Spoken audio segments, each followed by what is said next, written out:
ఒకదానికి అసలు పొంతం లేని విషయం. పవన్ కళ్యాణ్ తను వ్యక్తిగతంగా భక్తుడు, తను గుళ్ళకి వెళ్తుంటాడు.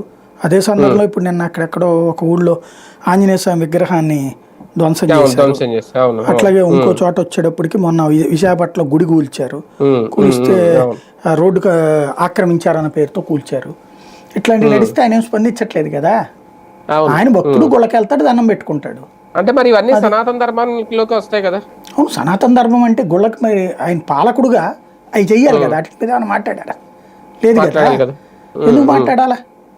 అది రాజకీయం. దేన్ని దానిగానే చూడాలి. ఇప్పుడు ఒకటేంటంటే జగన్ అనేటువంటి వాడు క్రిస్టియన్ కాబట్టి వీళ్ళందరూ మనం హిందూ ప్రభుత్వం కావాలని కోరుకున్నామా? ఆ ఆస్పెక్ట్లో అయితే కనుక ఏం జరిగినా చూస్తా ఊరుకోవడమే. ఎట్ ద సేమ్ టైం లేదు, హిందుత్వానికి సంబంధించి ఎవరు ప్రాబ్లం తెప్పించినా మాట్లాడాలనుకుంటారా? అది ఒక ఆస్పెక్ట్.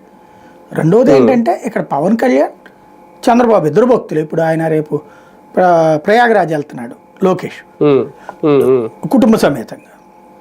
ఆయన భక్తుడే, ఆయన పూజలు చేస్తాడు. వాళ్ళలో పూజలు చేయని వాళ్ళు ఎవరున్నారు?